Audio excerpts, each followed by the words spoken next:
Hey Wildcats, my name's Tabari Johnson. I'm Michael Hauser. And I'm Connor Olson. And we're here to talk today about different nominations we think got snubbed from this year's Oscars list. The list got announced January 22nd, and we have some strong opinions about things that should have made the cut. We're going to start by the big one. I think that'd be best. Best Picture. Tabari, you want to kick this off? In terms of Best Picture, I think I'm ripping F1 out of the Best Picture nomination, and I'm putting in The Smashing Machine.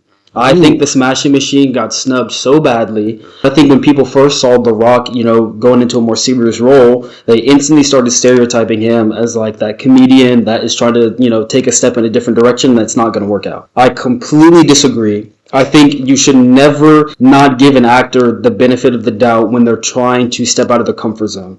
As an actor myself, it is very hard for you to switch genres, and I think when an actor takes that step, you have to take them seriously. And The Rock did an amazing job. This movie was something different for him, and I think in general, there's a lot of things he did correctly. There are probably some things that he could have fixed. But in general, the movie itself, since this is the Best Picture nomination, the movie itself is beautiful. The editing was really cool. There were multiple times where it had like the effects to give it the grainy future of this is taking place in the past. This is the beginning of MMA, UFC. Yeah. Benny Safdie talked about blowing up the film quality. Yeah. Like, wasn't it 16 millimeter and he blew it up to 60 to create that grain? Yeah, and I'm a sucker for when films do that. And it was very fitting when this film happens, where it's like you get a close-up on The Rock, but then you see all the grain from the film, and it really dates this movie. This movie isn't trying to look like it's present, like it's recent, but it's throwing you in the past using those different elements. It's trying to look real. Yeah. It's not trying to do anything flashy. It's trying to tell you a story that is very deep and very emotional. It's very real. I mean, he's going through stuff that people go through in their everyday lives, and that's something that you just can't get anywhere else. I have another Best Picture snub. I'm sorry, Superman? Superman didn't get a single nomination. I think when it comes to prestigious awards, like prestigious quote-unquote, like the Oscars, there is just so much fear in rewarding superhero or fantasy-type movies. Yeah. The stigma around superhero movies where they're just there for entertainment, they don't actually have any weight. Superman wasn't holding back any punches, literally or figuratively. It was calling out like social issues that are going on right now during this time. It wasn't afraid to say, hey, we need to be nice, we need to be kind to each other. This is something that's a problem within society. But I agree with you. Superman feels like one of the first and few socially minded superhero films, which I think there's not nearly enough. There's a reason Black Panther was nominated, because it was so culturally significant, and it was addressing some of those social issues about the African diaspora, African Americans versus people in Africa, which was really interesting. I think Superman, with the whole Middle Eastern conflict with a large, how would you describe Lex Luthor? Politics influencing billionaire, if we don't have enough of those in the world. Yeah, we could spend a long time describing Lex Luthor. And that's the best part. I feel like it's going to be appreciated a lot in the future. I think a lot of people were just thrown off by... everyone has their own vision of Superman, their own vision of Batman. I agree. So if Frankenstein and F1 can make it, I think Superman should have. And the Oscars won't be saying sorry, and if they did, they would probably just be like, it was just an accident. Perfect segue. I think Jafar Panahi should have been nominated. It was just an accident, only got an international Best Feature. It easily could have won Best Picture if more people were okay with reading subtitles. So, do we want to talk about Best Actor now? I'm down. I love Begonia and Train Dreams so much, and to see both of those lead actors, Jesse Plemons and Joel Edgerton, not get anything for Best Actor hurts. Joel Edgerton in Train Dreams, that's such a quiet and silent film, but it conveys so much emotion and feeling through grief, through remorse, through sorrow, through loss. And there's very few actors that are able to portray that on the screen in such a short 2-hour time span. And Joel Edgerton does that so well, not only in his performance, but also his character develops over a very long time period. And we see his growth as a family man slowly come to grief, but then accepting his loss and also his life and everything that's come about. To the point where I was sobbing after that movie, and it was solely because of his performance. Can I say? I have to fully agree with the Plemons take, because if we're talking about one battle after another getting all these nominations because it's talking about current events, Begonia is exactly the same, and I think Jesse Plemons does a fantastic job at conveying that kind of not counterculture, not subculture, but type of guy nowadays. Socially excluded, horrifically online, almost incel, but not necessarily, deluded by all of the things that are being fed to him. And that's really what the movie trains you on, even though he may have validity that you go to find out. It's his instability is so raw in that movie that you have no idea where to think. Even if you have strong hints, you're still like, this dude is crazy. For him to take this role and then prove his worth over and over again and show his chops as an actor, it's only a matter of time until he gets his flowers, but I really wanted him to get his flowers with Begonia. He deserves them right He now. bro. deserved them right here, right now. If Emma Stone got Best Actress nomination, he deserved Best Actor. I think they were equally, if not, well, no, they were both really, really good in that film. It would not be nearly as good if either of those parts were cast differently. Mm-hmm. I know you agree with me on this. Robert Pattinson and Mickey 17.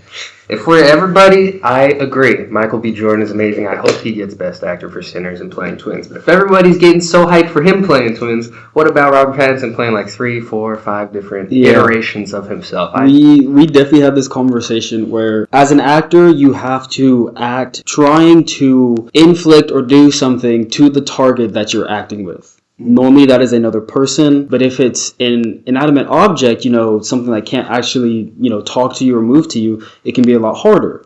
Now, when it's yourself, that cranks up that level of professionalism to a whole different, I don't want to say level again, but you get what I'm saying. It takes it up 3 notches. Because you have to realize his choices for both characters are now his own. Obviously, he has a director there, telling him what to do and stuff like that. But when it comes to his acting choices, they are all his.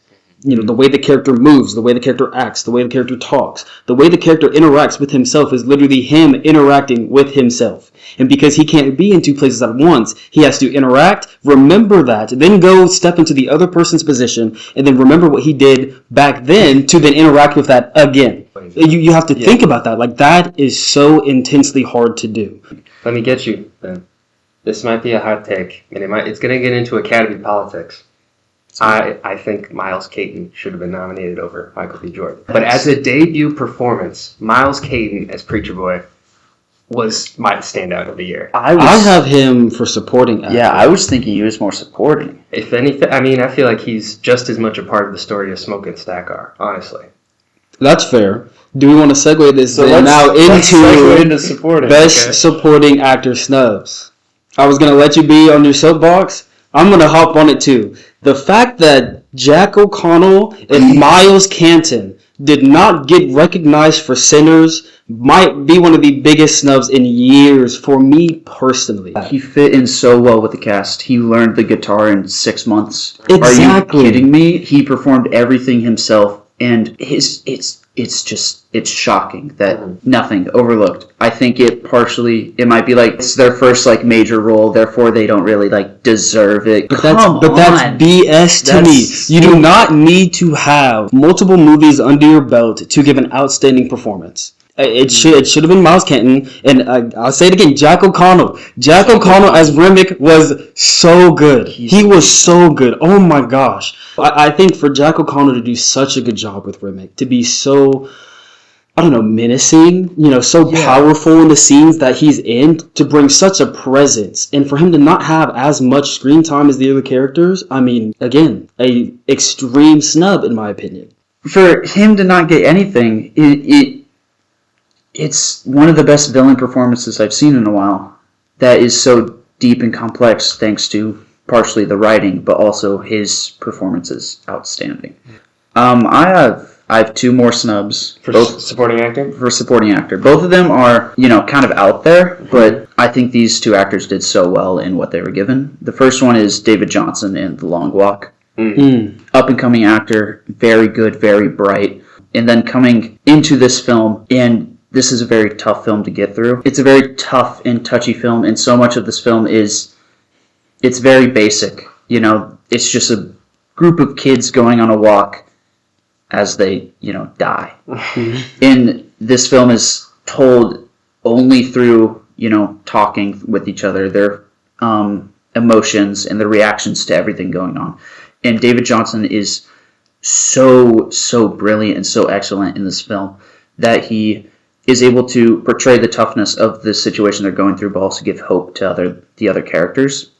The other one is a personal favorite from the year is Josh O'Connor in Wake Up Dead Man. I think Josh O'Connor is absolutely excellent in this role, even though it is a popcorn film. Yeah. It is a film that, I don't think should really get award attention. However, I would be remiss if I didn't, mention that Josh O'Connor was very good in this film, and I think in future years he's going to be up someone there. To look for. Yeah.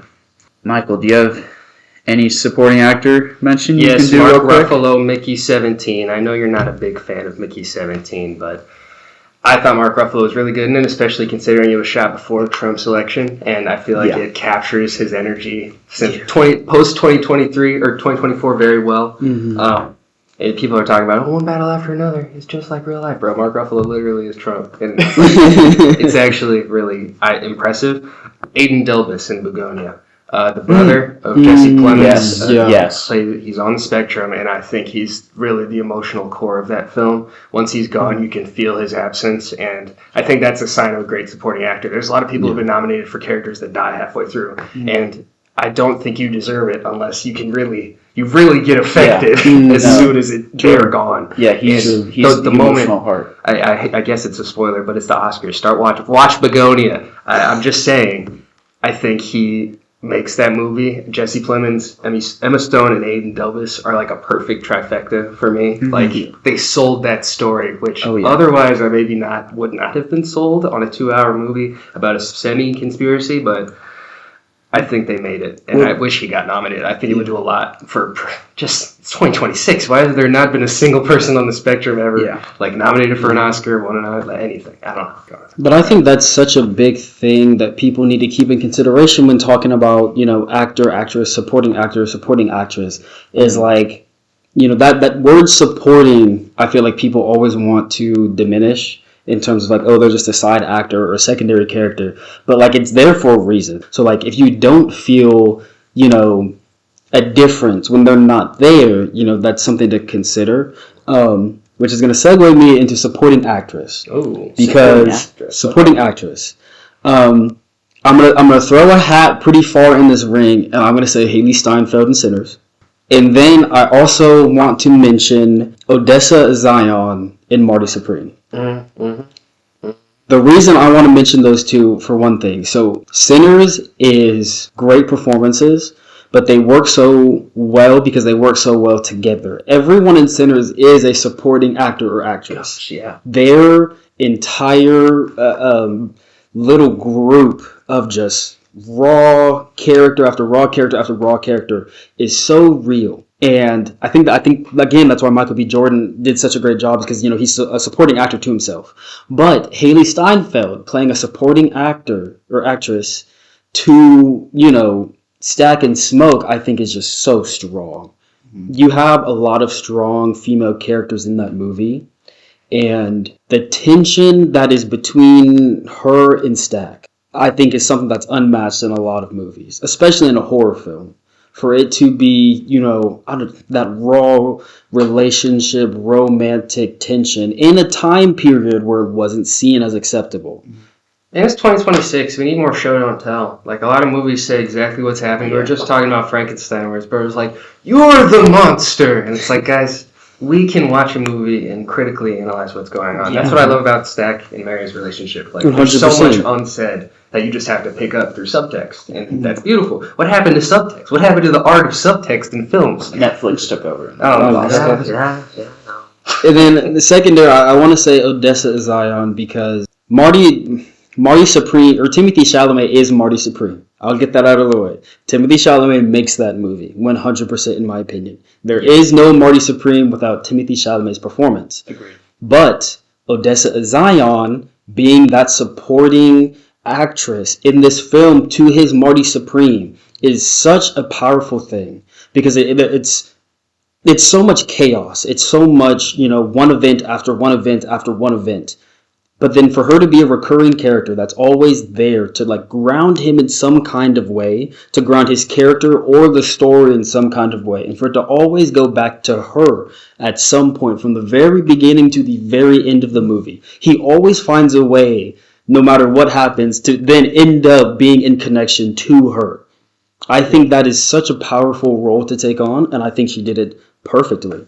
I completely agree. I mean, I think something I don't think has been said yet. It's interesting. It's hard to play the foil of the lead actor, of the main character, of the title character, and still be one of the more endearing parts of the movie. I think that's mostly Josh Safdie's writing, honestly, the way he creates these character relationships. But she embodies it perfectly. I feel like she drives I've said this a lot, drives the emotional core of the movie. It's true. No, That's 100%. Good actors and good actresses and characters do. They are the emotionality behind it. Because let's be real, Marty Supreme does not have a lot of true emotional moments.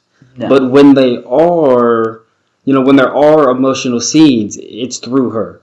And I think that is, it's something people don't always think about when thinking about, these movies or these nominations. It's like she has to carry a very big weight on her shoulders in this movie to bring almost every ounce of emotion in the entire movie. She tempered it. It would have just been chaos and very little else if there wasn't some heart. It would have been Marty running around from room to room, broke as hell always, and getting shot at. I mean, he was still doing that, but but it's like at least he had a time to come back and settle down when she was around. She was always there to ground him in some kind of way, and I think those roles especially are super important. But we've danced around the best actress. Okay. Wait, no, supporting actress. You still got more? Supporting.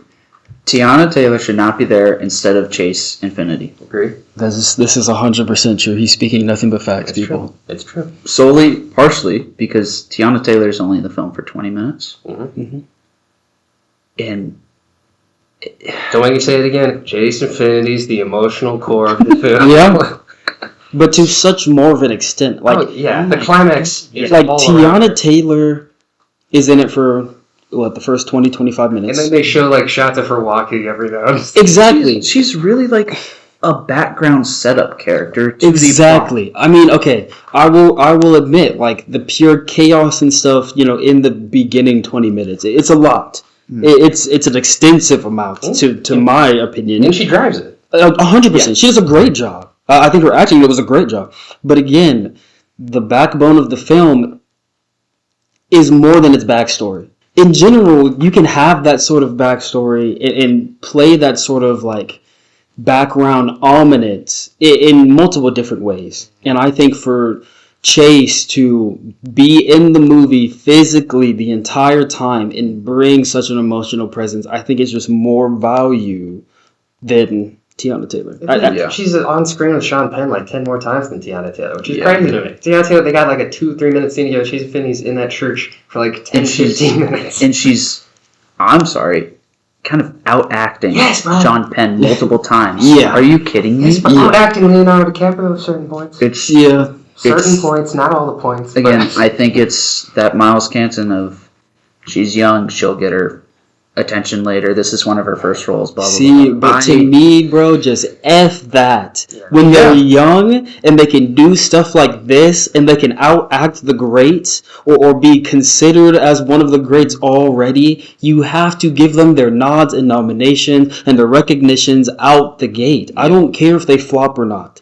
Quick nod for supporting actress as well. I'm a big horror fan. I'm very happy Amy Madigan got a nod for her role as Gladys in Weapons. Yep. However, I also think Sally Hawkins should have been nominated for a role in Bring Her Back. I argue it should have been Best Actress. She carries that film. I think I'd be okay with the whole. I mean, that's the thing. I saw maybe a year and a half ago, and it really changed how I see horror films. If you're watching a horror movie, take out all the scary things. That's what it's about. It's obviously a criticism of the foster care system, which I think is an amazing message to give to a movie because it is not nearly talked about enough. For how many hundreds of thousands of kids are in the system and the horrible things that happen to them and inflict trauma, this film brings all those fears and real life horrors to life. It's so good. She is that movie. The kids are great, obviously. I don't think they were better than Miles Caton or some other child actors I've seen in horror movies, but Sally Hawkins is everything. I'm glad she skipped Paddington 3. I was really mad watching Paddington 3 and she wasn't there and they replaced the mom. Yeah. But it was worth it. 1,000,000%. Yeah. And I think Bring Her Back is a film with a lot of flaws. However, the directors are very new to the scene. I think this is their second actual film. However, Sally Hawkins is such a huge standout that it's hard not to, say, hey, she is the reason that this film is so good. If we're giving it to Gladys, we got to give it to her. Exactly. Gladys is in a quarter of weapons. Mhm. Sally Hawkins is in all of Springer back, Mhm. and she carries it. Well, moving on to Best Actress. I personally think this is very hard. Yeah. Because if I think back to movies that came out this year, I don't think many had a lot of actresses that were in the titular role. Yeah. And that sucks a lot. A lot of stories about guys this year. A lot of For sure. guy stories. For sure. And I think they got a few of these nominations very right. So does anyone have any snubs for this category besides Sally Hawkins, which we just talked about? Again, I mean, there wasn't a lot. There wasn't a lot to choose from. Honestly, I would like to say no. I did see one thing though that made me think, which was, and I know not many people revere her acting very much, but Dakota Johnson Oh. in The Materialist. Somebody had made some kind of argument that maybe she could have gotten some kind of nomination. Do I agree? No, I do not, personally. Any Materialist fans, comment. I wholly despise that film. Really? I'm sorry, I know you hate me, but I don't want to have our anniversary at a halal cart. It is. Sorry, how much do you make? How tall are you? I make this much. I work the. I've There- got a lot of issues, but Yeah. Dakota Johnson did well with She did. She did. I mean, and again, Dakota Johnson doesn't normally play these very, I don't say very deep characters. Like, her acting isn't something that people normally go to the theaters running to watch. But I think, it made me think a little bit that her performance was pretty good. You're saying you didn't run to go see Madam Web? I'm a huge Marvel fan. I'm not even going to mention that movie. But I don't know. I think Dakota Johnson in this movie, while, again, people didn't like the movie itself, I think her acting can be seen as something that, did tie it all together. Yeah. Yeah, the plots weren't all that great. Her dialogue wasn't all that great. But her acting in general, for what she had, I think was pretty good. Do I think it deserves a Best Actress nomination? No.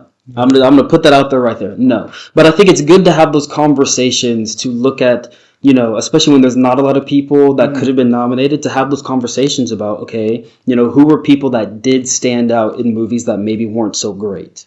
To go off that, I think Jennifer Lawrence should have been nominated. Did either of you see Die My Love? No. I did not. I'm sorry. Okay, that is a film with her and Robert Pattinson. Both of them are very good. It centers around postpartum depression, and her character it's a very hard watch. And, I'm a guy who hasn't had any children, so I cannot connect to her character. But I want to put out, neither have me or Michael. We don't have kids. No, we are all single men. We're not single men, we are childless men. But she turns animalistic multiple times during this film, of just tearing up. In one scene, she literally destroys the bathroom. Other times, she's prowling in the grass. Like, she is turning, animalistic urges. It's really, really interesting. But her portrayal as this mentally broken, incapacitated person who is suffering from great, great, great depression, where her husband, Robert Pattinson, is fairly, non-existent in her life. She does very well to convey emotion on such a deep, deep level. It's hard for the Oscars not to, it feels like they overlooked it. Through this conversation, I realized I have a different perspective of supporting versus best when it comes to actor and actress, but I'm going to say it again. Haley Steinfeld, Best Actress in Sinners. Yeah. I hate it, but yes, emotional core, blah, blah, blah. What we already said about her for Best Supporting Actress, if Woon Mi is up there for Supporting Actress, and Haley Steinfeld is in, 70% of the movie, including the end credit scene? I think it's just arbitrary sometimes how they delineate between Best Actress, Supporting Actress, and vice versa for actors. Yeah, I really wish they specified how they chose those. Yeah, whether it makes little to no sense to me. Yeah, if it's whether time that they're in the film or their contribution to it's very wishy-washy, which is why we get category fraud. Yeah, I would take Haley Steinfeld in either of these categories as well. Yeah, I think she plays it very, very well. So if we're going to talk about snubs, I mean, either if it's supporting or main actress, she has to be in that I'm talking. sure there's in that plenty of category. people who'd be mad Sinners got any more nominations than it Yeah, does. And but- you know what? Those people can go read a book or something. Yeah. This is real. I think they got nominations in every single category except Best Actress. Yeah, I mean, 16. They broke the record. Just a fact check for audiences out there. I thought it was Titanic that held it. It was actually tied. All About Eve, Titanic, and La La Land? La La Land, I yes. think La La Land was 12. up there, yeah. I hate to backtrack, but about supporting actress Lee Jun Lee in Sinners. Oh, Yeah. Grace Chow, both Mhm. I really liked her. I don't think she had enough time. enough time. And I think she Yeah. didn't have enough importance, you know, Quote unquote. But again, if Tiana Taylor could get it, I think. But no, that's a very good point, because if she did have more time, if her character did have more time, I think she would also be a name to be put in the running, because I mean her acting was good. Yeah. She did a very good job. She was a staple character. Going back to her, I think her performance is very raw, and she doesn't hold back the emotion. God, we're talking about emotion so much. I mean, that's the core of acting. It's emotion. But when Remick first mentions her daughter and going after her, she doesn't hold back at all. Mm-mm. Like, you see it in her face, you hear it in her voice, you see it in her actions of that deeply hurt her. It was instant. And she wants to do anything to protect her daughter. But they're powerless and she can't do it. Raw is a perfect word for it. Mm-hmm. Her acting was very raw. Again, they got to win for best casting. Yeah. They have. Has to. Has to. Okay, best director. Yeah. This... I already... I call it? Can I call this going in? No, that's next time. Okay, so this category is very stacked. Mhm. I will be honest. Chloe Zhao's Josh Safdie, PTA, Joaquin Trier, and Ryan Coogler. This is such a stacked category. I haven't seen Sentimental Value. However, I can't be none of these directors don't deserve to be in here. Mhm. However, there's a few directors that I personally wish could have got the nods as well. Starting with Yorgos Lanthimos. I don't think Begonia works with any other director. Yeah, I agree. And I That's think... true. Did you get nominated for best cinematography? Because if it didn't, that's I don't remember. That was a beautiful looking film. Someone should look that up. Begonia is not on the list. It's Frankenstein, Marty Supreme, One Battle After Another, Sinners, and Train Dreams. Okay, For replace cinematography. Frankenstein. But Yorgos is one of those directors that I think the Academy is scared to award because he's such a character. He's so out there. He directed Poor Things, right? Yes. He got his flowers when that came out. I think they're like, okay, he's good. We don't need it anymore. But this film doesn't work without him. Before you sure. continue, I want to piss you off. I would replace Paul Thomas Anderson with Guillermo del Toro. That I know you're not a also- big fan of Frankenstein. That also is something I was going to say. I'm okay with that. That direction, nobody else could make a film like Frankenstein. 100. The direction in Frankenstein is the one saving grace, in my opinion. Mm-hmm. And Del Toro, Academy loves him. Everyone loves him. He's such a good monster He's movie. such a chill Oh, for dude, sure. bro. He's such a He's just just an but awesome he dude. creates some of these strangest monster stories I've ever seen. But Pan's Labyrinth. they're so brilliant. Oh. I love The Shape of Water, for being honest. Yes, I the love Academy Shape of loved Water. it too, right? Even Yeah. Pinocchio. Yes. Yeah, It's true. Don't get me. I- conversation. I honestly think he deserves it. Yeah. Frankenstein was a moment, and I think it's because of how strong of a vision it was. Like everyone was expecting a million different things, and he was very strong in what he was showing. Yeah. and I loved it. Yeah. I think there are a lot of issues with Frankenstein. However, Del Toro cannot be discredited for what he did with that I film. think he directed Jacob Elordi amazingly. For sure. Honestly, I don't think Jacob Elordi deserves supporting actor nomination, but I think what he brought to the screen was impressive. I did not think he could do that. I have two more director snubs, but do you guys have anything? I mean, I was just going to say Del Toro again for Frankenstein. One movie that did not get much praise or talked about at all, but Black Bag is a spy thriller. And Wasn't that who? Steven Soderbergh. Okay, I thought so. Oceans. This film is a very non-TikTok brain film. You gotta lock in. You gotta lock in, you gotta pay attention because every single performance is so subtle, you can't tell what's going on if you miss a single beat. But I think the way that Steven Soderbergh directs each character to act a certain way, where you try and find who the mole is, who the rat is, who screwed over another group. Can we trust this main character? Yada, yada, yada. This film is brilliantly directed on a character standpoint, and Steven Soderbergh does such a great job. It's a great film. I recommend it completely, but you gotta have the attention span for it, and I think that's partially why he might be overlooked because of it. Yeah. But I hate to sound like a broken record, Jafar Panahi. It was just an accident.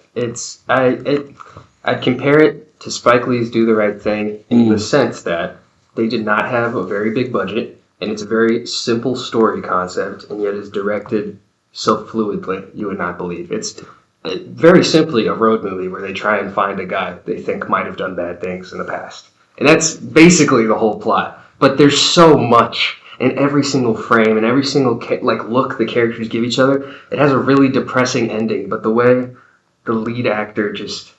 it's directed incredibly well. I cannot recommend this movie enough. For getting rid of PTA, I think Del Toro and Panahi deserve something. Well, isn't Panahi they want to arrest him because of this film? Yes, he got banned for making films in Iran, his home country, in 2010, I believe. And so he keeps making political films. Mm-hmm. It's not stopping him, but I'm pretty sure he got put in custody after this film was released. Yeah. So, come on. A white guy, PTA, who's invested in Zionist holdings in Israel, making a story about civil unrest and rebellion at detention camps from his ivory tower versus a guy who was getting arrested for telling his art and telling real stories of Iranian culture. I think it's apples to poop. My snub, What's your last answer? I really like The Weapons.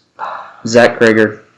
I enjoyed that film a lot. I know it has issues. I know Michael doesn't have great takes on that film. However, I'm a sucker for nonlinear storytelling. I'm a sucker for different, title cards and stuff like that. I really like how this movie plays out and is being pieced together. I think there's definitely issues with this film. However, I really enjoy this film a lot. Whether that's Zach Krager, whether that's the editing of the film. This film has great editing, but I think Zach Krager does a good job in this film. I don't think he should have been nominated per se, but I do wish he would have gotten a little more recognition, and I am excited for whatever film he takes on next. It definitely makes me wonder, if every category had as many nomination spots as Best Picture. If there were 8 possible winners, who would be added? Right. I would not put Zach Krager, but we don't have to argue about it. I enjoyed Weapons. Mm-hmm. Not to an Oscar level, but I did enjoy Weapons. I do like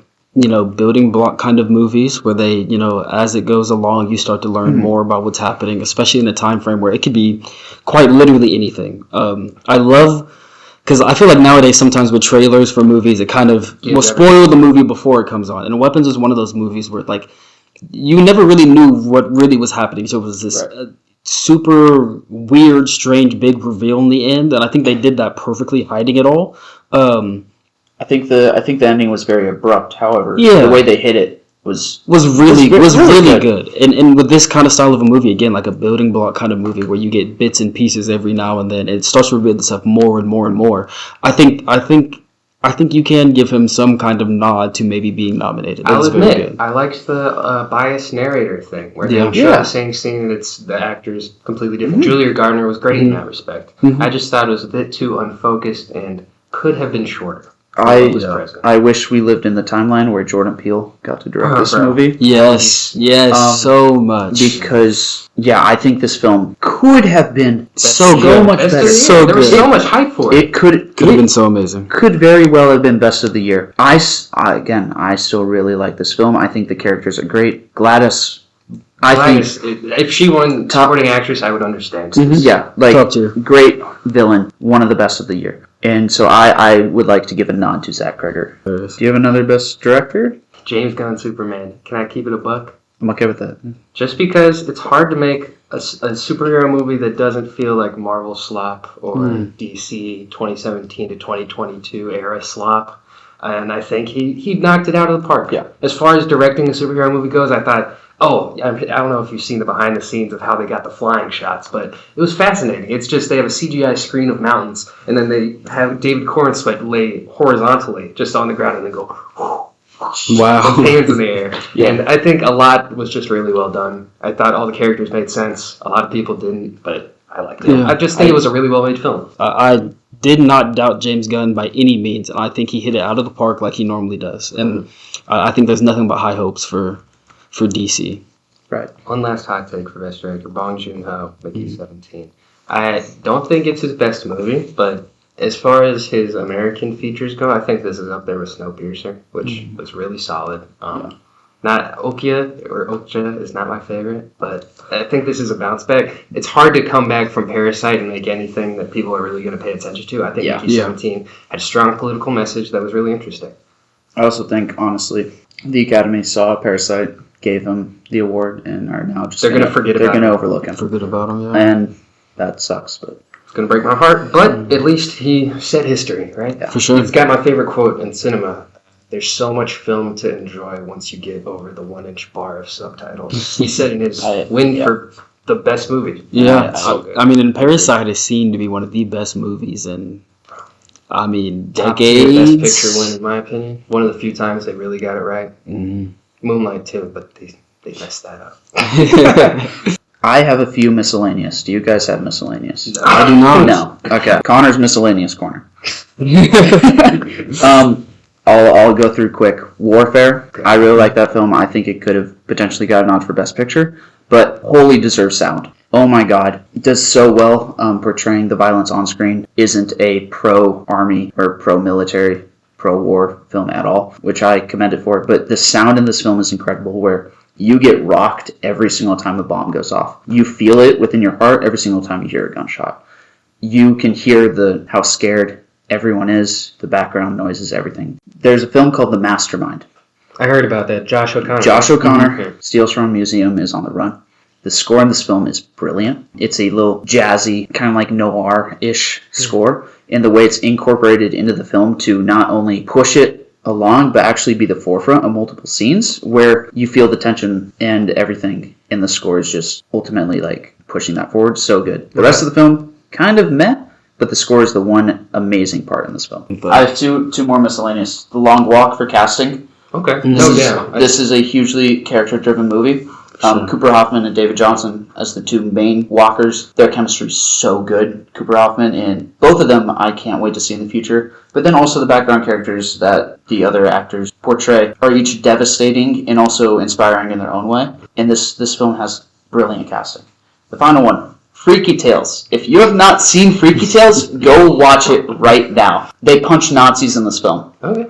That's about all I need. It's enough, yeah, for me. But the editing in this film is very unique. It's very, I hate, like, comic book style-ish, Scott Pilgrim inspired of it is 3 different stories that all connect at the very end. This film is very creative, very unique in how it edits, and it's stylistic and bold in ways that not a lot of films do. This film is very inventive in how it edits, and I wish more films would, take the liberty of being imaginative with its editing. However, no films like that are ever going to get nominated. Yeah. But this is a very, very fun film, and the editing is partially the reason for that. Mm-hmm.